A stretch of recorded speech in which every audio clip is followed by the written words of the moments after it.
Hi, I'm Harley. Today I'm 33, living in Portland, a doctor of environmental engineering, and I haven't spoken to my parents in 3 years. But the last time I saw them was the day they missed the most important event of my life, on purpose. It started with a text. I was in full regalia, standing in Patterson Hall, notes in hand, PhD defense 45 minutes out. My phone buzzed. Mom. Harley, where are you? My stomach dropped. Me. Patterson Hall. Where I've told you I'd be for the past 8 months. Pause. Then. Mom. Sweetheart, we thought that was next Friday. We're at Brendan's backyard barbecue right now. The whole family's here. We can't just leave. I stared at my phone like it had slapped me. I was standing there with 8 years of research, a Navy suit I'd saved for, and they were at a barbecue. Brendan's barbecue? Me. Mom, I'm defending my dissertation today. I'm becoming Dr. Harley Brennan. And you're at a barbecue. There was no apology. No panic. Just an awkward silence followed by, "We'll celebrate next week." That was the moment something in me cracked. Maybe not all at once, but enough to finally say it out loud. They never really saw me. Let me rewind. Growing up in Austin, I was the middle child. Vivian was the graceful golden daughter, Brendan the future heir. I was the one with the full ride to Rice, the environmental awards, the NSF grant. They barely noticed. Vivian threw a gala once? She got a Lexus. I got a National Merit Scholarship? Mom said. That's great, honey. Then went back to talking about Brendan's new sneakers. Every major moment of my life had been like that. Always in the background of someone else's celebration. But this time, I told myself it would be different. It had to be. I sent out the official letter in October. April 22nd, 3 p.m., Patterson Hall. I made a group text. Reminded them at every dinner. Called individually. Confirmed 3 days before. The night before, I phoned again. Mom was busy. Helping Brendan set up. But she promised. Wouldn't miss it for the world. Except they did. At 2:15 p.m., I got a text from Vivian. Brendan's barbecue is insane. Wish you could be here. I texted back. My thing is in 45 minutes. No response. At 2:30, I called Mom. The background noise? Laughter, music, a beer can opening. Harley, where are you? She said like I was the one who forgot something. By 3 p.m., I was at the front of the auditorium. Committee seated. Seats reserved for my family empty. Only Natasha's family clapping as I was introduced. 8 years. Sustainable desalination systems. Innovative clean water solutions that could impact millions. I presented, defended, passed with distinction. And then went to dinner with Natasha's parents, who brought a banner, a camera, and actual joy. My own family sent texts later like I just finished a group project. Dad. Sorry we couldn't make it. Got our wires crossed. Brendan. Congrats. Barbecue went late though. Everyone asking about next year's. Vivian. Hope your thing went well. Coffee soon? But Mom's was the one that sealed it. You're being very unreasonable. We made an honest mistake. Stop being dramatic. So I made a decision. And that decision changed everything.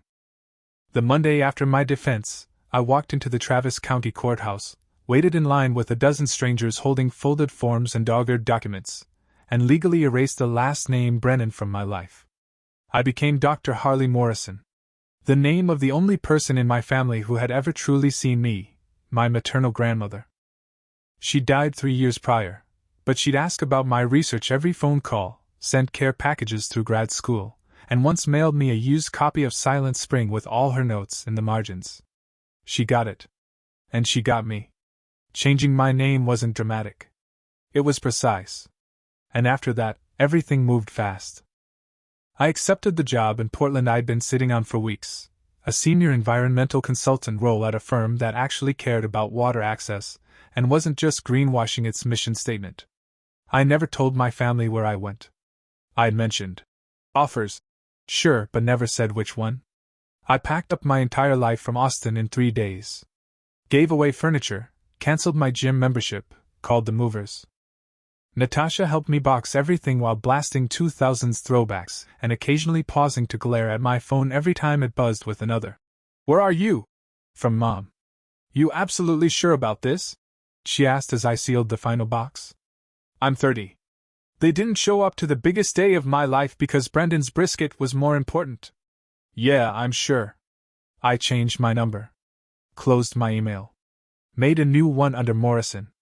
Updated my resume, LinkedIn, academic credentials. Set every account to private. And when I crossed into Oregon State in my rental SUV, it felt like shedding the final layer of a skin I'd never asked to wear. No forwarding address. No explanations. Just poof. Portland was gray, drizzly, moody. I loved it instantly. The firm, EO Solutions Northwest, welcomed me with a fruit basket, a handwritten welcome card, and 3 engineers who actually read my dissertation. I nearly cried in the break room when someone casually asked, "Wait, you're the desalination paper from Stanford? You cracked the brackish cycle model?" Back in Austin, the Brennan family group chat was apparently imploding. I know this because I kept one relic from my old life, my original phone. I kept it powered off, stuffed in a drawer, like a relic of a failed experiment. But 3 weeks into Portland, curiosity got the better of me. I turned it on. 83 missed calls. Over 200 messages. "Mom. Harley, where are you? This isn't funny. Mom. Your father and I are very worried. Call us immediately. Vivian. Did you seriously move without telling anyone? That's incredibly immature. Brendan. Dude. Mom's freaking out. What is going on?" And then, "Mom. I called Stanford. They confirmed you completed your degree, but won't tell me where you went. This is ridiculous. Dad. Whatever we did, let's talk about it. Mom. You are being very childish about one missed event." I laughed out loud. One? One missed event. It was 30 years of them. Every science fair. Every speech competition. Every mom, look at this. Ignored? Forgotten? Overshadowed by Brendan's job drama or Vivian's PDA gala. This wasn't one thing. It was the last thing. I deleted every message, powered the phone back off, and went out for Thai food with my new coworkers. 4 months into Portland, I was thriving. My name, Harley Morrison, was on 3 published papers. I'd become a quiet office legend, not because I talked big, but because my models ran circles around corporate consultants who never left their whiteboards. I had happy hour friends. People who knew me now, not as an echo behind Vivian's wine tastings or Brendan's real estate glow-ups. I started dating someone, Alex, a civil engineer who thought my obsession with aquifers was endearing and not, as Brendan once said, niche nerd stuff. And then, like a ghost rising from a grave, my old life tried to claw its way back in. Natasha called one night while I was meal prepping tofu stir-fry. "Your mom found me on LinkedIn," she said flatly. "I dropped the soy sauce." She messaged me twice. Said she's worried sick and just wants your number. Did you give it to her? Of course not. But Harley, she's telling people you had a breakdown. That you vanished after your PhD because of stress. I blinked. I didn't vanish, Nat. I left. There's a difference. I know that. You know that. But she's spinning this whole narrative about how the pressure broke you and you're lost somewhere out west like you joined a commune. I sighed and wiped my hands on a towel. Let her think that. If they ask again, just tell them I'm somewhere with no cell service, learning to herd goats. Natasha paused. You serious about never going back? Only for funerals. And I meant it. But I didn't expect the next one would be so soon. I found out through an online obituary. It was a random Wednesday night in October. I was sitting on my couch, laptop balanced on my knees, half watching trash TV while reviewing design specs for a coastal reclamation proposal. When a notification popped up from one of those genealogy sites I still had an old account on. Ruth Morrison, age 91, Riverbend Chapel Service, Austin, Texas. Aunt Ruth. My grandmother's sister. The last living member of the family who never treated me like an afterthought. She'd sent me a handwritten card after my defense, forwarded to my new Portland address through an academic colleague who still had my contact info. Inside she'd written, Congratulations, Dr. Morrison. Your grandmother would be so proud. Do not let anyone dim your light. She was gone. And suddenly the rule I'd set, only funerals, was staring me in the face. I booked a flight to Austin for Saturday morning. A small bag, black suit, nothing more. I didn't tell anyone. Didn't post. Didn't text. I slipped into the city the same way I'd left it, quietly, deliberately, unseen.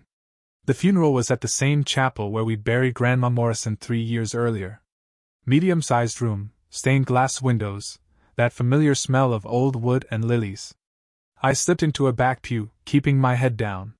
For a few peaceful minutes, it was just grief. Clean, sharp, honest grief. The kind you don't wrestle with, the kind you let move through you.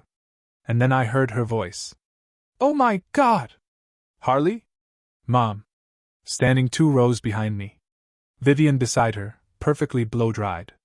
Brendan next to them, looking confused, like someone had asked him to solve a math problem. The wave of recognition moved through the room like sudden wind. Heads turned. Whispering. Mom stepped closer, hand pressed to her chest like she was auditioning for a dramatic monologue. Harley, where have you been? We've been worried sick. The audacity nearly made me laugh. I stood slowly. Calm. Cold. Composed. Portland. She blinked, stunned. Portland? Doing what? Working. Living. Existing.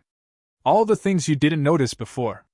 My father appeared from the aisle, jaw tight, looking like someone who expected applause for just showing up. You can't just disappear for 6 months without telling anyone, he said. Yes, I said evenly. I can. Vivian folded her arms. So this is about your defense, isn't it? You're seriously still angry about that? A quiet, stunned ripple moved through nearby rows. You could feel people realizing they'd walked into a drama they didn't buy tickets for. A defense? I echoed. That's what we're calling it now. The day I became Dr. Brennan, excuse me, Dr. Morrison, while you were eating brisket?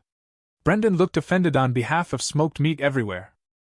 You're blowing this way out of proportion. We just mixed up the dates. 23 reminders, I said. Printed announcements. Calls. Text messages. Conversation at every family dinner.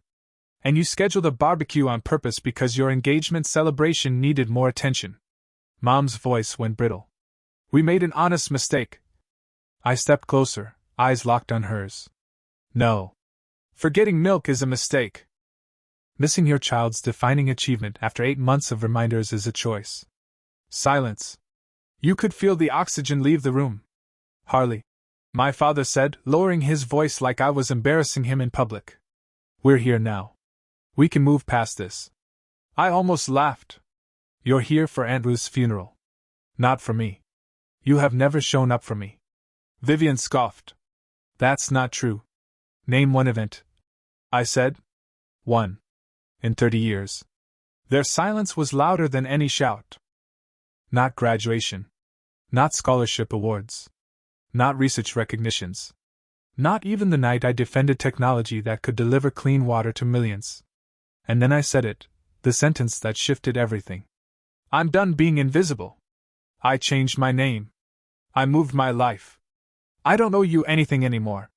Mom's voice cracked. You erased us. No, I said. I honored the only family member who ever saw me. The service was about to begin. People were staring. A funeral director stepped out, gently gesturing toward seats. I grabbed my coat. Mom followed to the door, tears streaking mascara. So that's it? You're never coming back? I paused, hand on the chapel doors. I'll come back for funerals, I said. That's it. And I walked out. It was raining, fittingly. I let it hit my face, slid into the rental car, and drove away without looking in the mirror. It should have ended there. But it didn't. Because 2 months later, someone showed up in Portland. And he was not ready for the version of me he found. It was a Thursday. Chilly, overcast, classic Portland. I'd just gotten home from the office, kicked off my shoes, reheated leftover mushroom risotto, poured a glass of wine, when my apartment intercom buzzed. I wasn't expecting anyone. Harley Morrison? The voice was male, uncertain. It's Brendan. I froze. Brendan. Standing downstairs in my building. In Portland. My first thought, how the hell did he find me?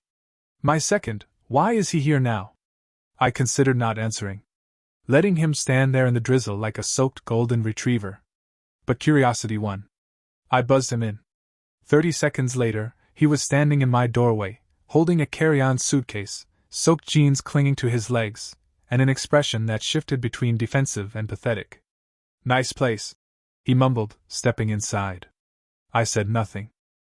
He scanned the apartment, my framed Stanford diploma on the wall, with Morrison in bold, the stack of engineering journals on the coffee table, Alex's denim jacket slung over the armchair. You're actually living a whole life out here. No barbecue required, I said, folding my arms. He flinched. Okay. I deserve that. I waited. I came because Mom's a mess. Dad's not saying anything. Vivian thinks you're in some kind of cult or radical therapy commune. Disappointing, I replied. I was hoping for at least a dramatic cliffside retreat. He looked down, awkward. Look, we messed up. I messed up. I didn't think the barbecue would be a big deal. I didn't think you'd vanish. You didn't think, I corrected. That was the problem. He sat on the edge of the couch like he wasn't sure if he was welcome. He wasn't, but I let him sit. I didn't get it before. I thought you were just being touchy. Overreacting. But when you didn't answer anyone for months, when Mom got your name change letter from the university records. Bet that ruined her brunch. I said. She cried for a week. He said, almost accusatory. I laughed. Good. I cried for years. Brendan looked at me then, really looked. And for once, there was no smugness. No casual dismissal. You were always just there, he said quietly. At the side of the table. Taking your own bus home from tournaments. Reading during holidays. We didn't mean to ignore you, we just figured you were fine. I leaned forward, voice low. You figured I was fine because it was easier than making space for me. Because acknowledging my effort would mean admitting I worked harder than you and Vivian combined for 1/10 of the praise. He looked gutted. I didn't mean to be that guy. You were, I said. You are.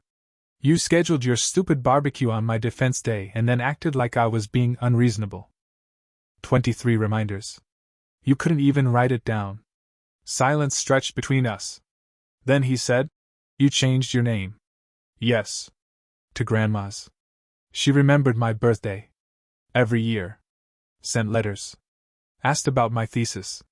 Bought me a water pump Lego set when I was 12. You know what Mom got me that year? A card with Vivian's name still signed inside. He blinked. No, she didn't. She did.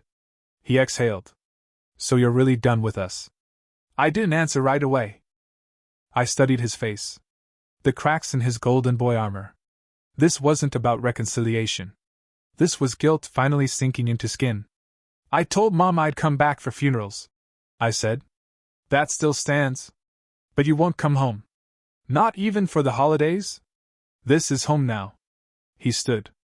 Alex seems nice. Civil engineer, right? I raised a brow. How do you know that? He hesitated. Mom found his Facebook. Of course she did. She said you looked really happy in the pictures. Like. Actually happy. I am. Brendan nodded. Picked up his suitcase.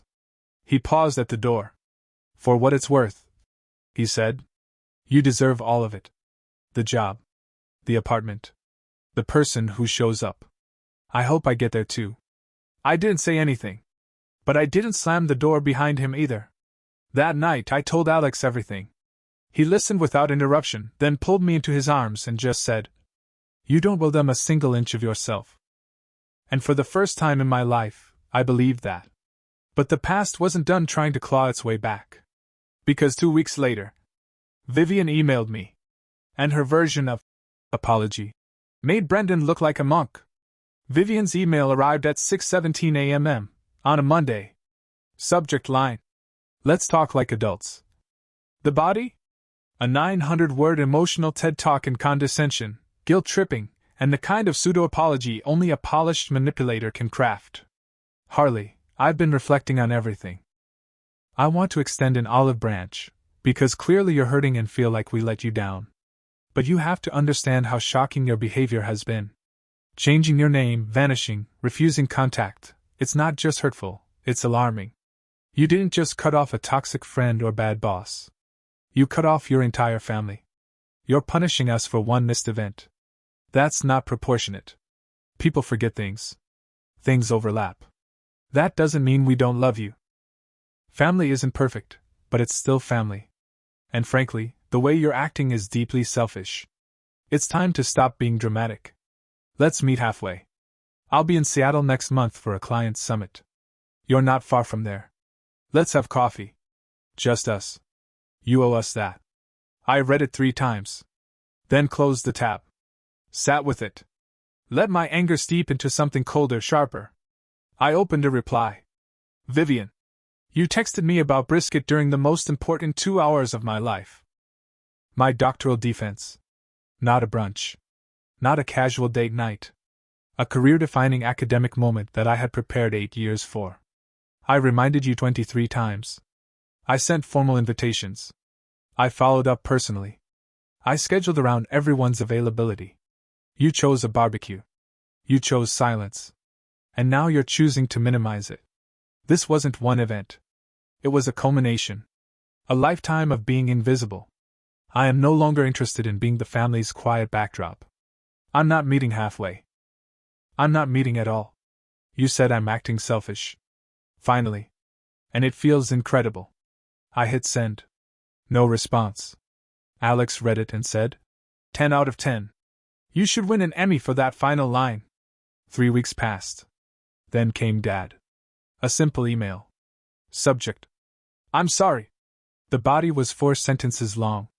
Harley, I was wrong. You deserve better from me. I hope Portland has brought you peace. If it ever feels right, I'd like to talk, on your terms, not mine. It wasn't dramatic. It wasn't groveling.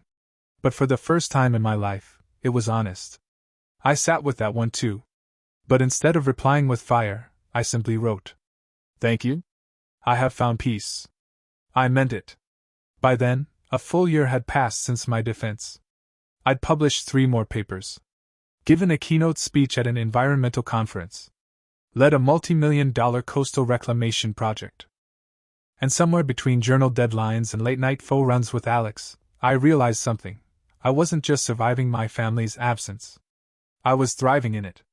Still, there was a moment, quiet and unexpected, that shook me. It came in a yellow envelope, hand-addressed, no return name. Inside. A wedding invitation. Harley Morrison and Alex Nguyen. October 3rd, Lan Su Chinese Garden, Portland, Oregon. You are invited to celebrate the marriage of 2 engineers who understand that love, like water systems, must be maintained with care. Alex's parents had designed it. They were walking me down the aisle. Natasha was maid of honor. Brendan, Vivian, Mom, Dad, none of them were on the guest list. But somehow, Mom found out. Alex's sister posted a photo the day after, just one. Us under the cherry blossoms. Me in a blue suit, Alex in charcoal, our hands intertwined. I didn't expect what came next. A letter. From Mom. 5 pages. Handwritten. Flowing cursive like she used on holiday place cards. Harley. I saw the photos. You looked radiant. Your father and I had no idea you were getting married. Not even a call. Not even a crumb. Do you know how that feels, to find out your child got married through Facebook? I understand now. I think. A little. You were always so quiet. I didn't know how far the neglect had gone. I was overwhelmed with Brendan's barbecue. I was tired. I wrote down the wrong date. I didn't mean to hurt you. But you hurt me too. Please come home. I shredded it. Without hesitation. Because the thing about finally being seen? Is that once you find people who do, who show up, who remember, who ask without needing reminders, you lose the craving for crumbs from people who never learned how to care. Mom missed the wedding. But I didn't miss a thing. After the letter, silence. The kind that used to haunt me, now it soothed me. A calm absence. Like static finally fading from a frequency I never asked to tune into. Alex and I settled into married life like we were made for it. 2 engineers, 1 mortgage, and a shared obsession with over-researching appliances before buying them. We honeymooned in Vancouver, came home with matching rain jackets, and adopted a rescue mutt with 1 ear and 0 boundaries. We named him Brackish. Yes, like the water. My new life was filled with joy I didn't have to earn through exhaustion. Alex's mom called just to say hi. His dad framed our wedding photo before I even got around to ordering prints. Natasha came over twice a month with takeout and news about everyone in our support group, the one we jokingly named the Familyless Club, but had become something far deeper. Meanwhile, the Brennans stayed blocked. Except for the occasional leaked attempt to re-enter orbit. Aunt Carol, my dad's sister, sent me a Facebook message that began with, "You know your mother's been crying every day. Delete." Vivian updated her LinkedIn tagline too. "Family is everything. Some of us never forget that." Mute. Brendan? Tried to tag me in a throwback Instagram post with him grilling in 2020, captioned, "Before things got weird. Miss you, bro." I reported it as spam. Because, in a way, it was. Still, even peace has echoes. One gray morning in early spring, I drove past a water treatment plant I'd helped redesign. They just installed the desalination module I'd prototyped during my dissertation. I pulled over and stared at it through the chain link fence, the sun glinting off steel pipes. Clean, efficient, beautiful.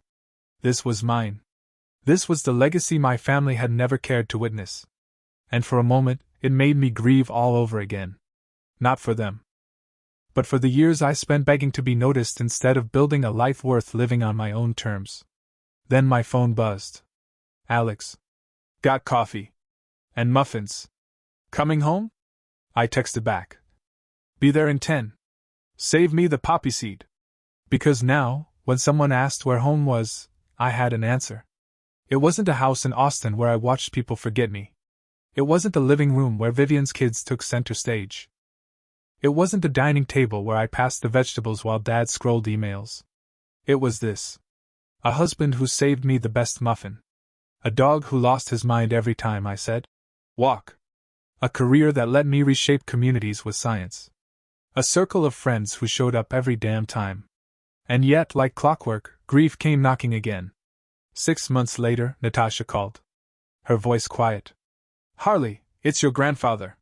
He'd passed away peacefully in his sleep at 87. She'd heard through mutuals in Austin. The funeral was that weekend. Riverbend Chapel again. I hesitated. Technically, I'd said I'd come back for funerals. But did this one count? He wasn't cruel. Just distant. A man of newspaper rustles and top-shelf whiskey. He once gave me a $50 bill for graduation and said, "Buy something useful. Useful like love? Or support?" I booked the flight. Not for him. For myself. To see what had changed, or more likely, what hadn't. Alex offered to come. I said no. This was mine to face alone. I arrived in Austin Friday night. Rented a car. Slept in a hotel by the airport. Wore the same black suit I'd worn for Aunt Ruth.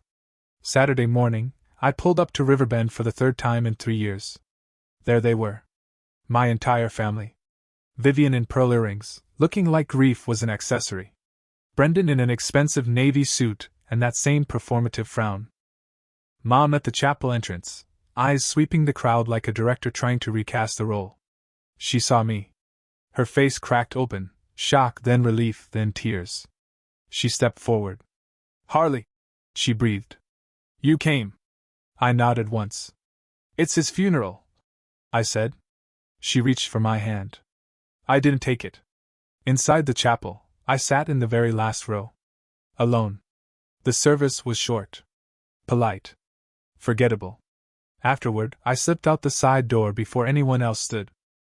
Walked briskly to the rental, keys already in hand. But before I reached the driver's side, I heard footsteps. "Harley!" "Mom." Alone. No backup. Just desperation. "Please. Just give me 5 minutes." I sighed. "We've had years." "I was wrong," she said. She said it like it was a currency. "We all were. I just didn't realize how much we were hurting you until you were gone." I looked at her. Really looked. And saw it. Not just guilt. Loneliness. You always said we were a family, I told her. But you never made room for me in it. Her voice cracked. I know. I thought you'd always be there. I opened the car door. Paused. You took that for granted. And now you don't get to have me. She reached for the door. I pulled it shut before she could. As I drove away, I didn't look back. Not because it didn't matter, but because I did. The next morning, I flew back to Portland. No texts. No voicemails. No dramatic airport scenes. Just clouds, coffee, and a strange calm in my chest. Alex met me at arrivals with brackish in the back seat and 2 bagels from our favorite shop. No questions, just presence. He knew when silence was more honest than comfort. That night, I sat on our couch, same one Brendan once mocked as too minimalist, and finally allowed myself the smallest crack of sadness. Not because I missed them, but because they never tried to know me until I vanished. And even then, it wasn't about knowing. It was about getting me back. Possession. Not love. 3 days later, a package arrived at the office. Plain box. No return address.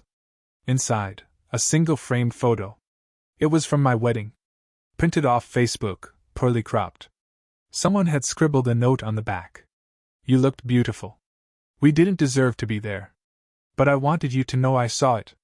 I see you now. Dad. I sat there for a long time. Not crying. Just absorbing. Maybe he meant it. Maybe he was trying. But I still didn't call.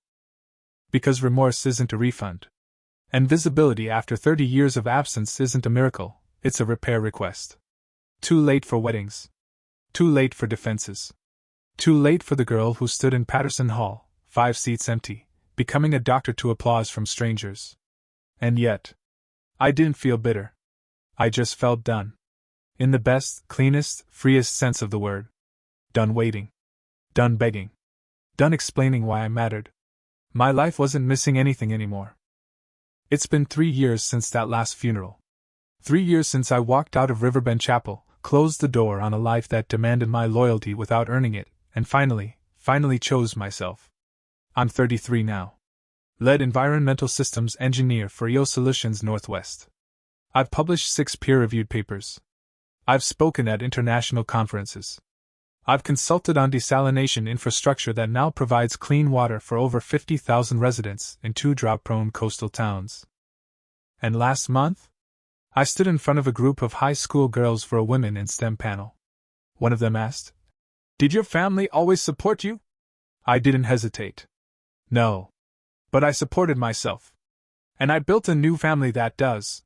The room was quiet for a moment, then applause. Real applause. Not polite but earned. I left the auditorium with a dozen thank you cards and a head full of fire. That's the thing about being forgotten. Once you survive it, you remember everything. You remember how to build from scraps. How to celebrate yourself. How to trust people who show up, not out of obligation, but choice. Alex and I just bought our first home. Small place. Big windows. Rain garden in the back. We're thinking about adopting. Not tomorrow. But someday. And when that child comes, they will never question whether their milestones matter. They will never have to remind me of dates 23 times. They will never sit in an auditorium scanning the room for empty chairs. They will know that love isn't a performance. It's presence. As for my birth family, I still hear about them, mostly through Natasha or the occasional mutual friend who doesn't realize we're estranged. Brendan and Autumn's marriage hit a rough patch after a poorly timed promotion party that overlapped with their daughter's kindergarten graduation. Vivian downsized her boutique consulting firm. Apparently networking events don't pay the mortgage when you ignore the actual consulting part. Dad's semi-retired. Mom posts daily inspirational quotes on Facebook about choosing grace and loving fiercely. Which is funny, considering her fiercest moment involved a folding chair and a plate of brisket. They still haven't seen me since Ruth's funeral. They probably never will. And that's not tragic. It's truth. People always want to frame family estrangement as a last resort. A tragic outcome of broken communication or misunderstood intentions. But sometimes it's just clarity. A clear line between the people who noticed you only when you vanished, and the ones who would have stood in the front row even if they had to fly across the country just to hold up a sign that said, Dr. Brennan. Or rather, Dr. Morrison. Because in the end, my name wasn't just a change. It was a choice. A declaration. That I am not the girl who begged to be seen. I am not the woman who accepted silence as love. I am not the daughter who dutifully plays a role at every barbecue. I am Harley Morrison. Engineer. Wife. Friend. Mentor. Whole. And if there's one lesson I'd leave anyone with, anyone standing in the hallway holding their own version of doctoral regalia while their family laughs elsewhere, it's this. You don't have to keep shrinking just because it makes them more comfortable. Let them forget you. Then go build a life they'll never be invited back into. That's what I did. And every single day, it still feels like freedom.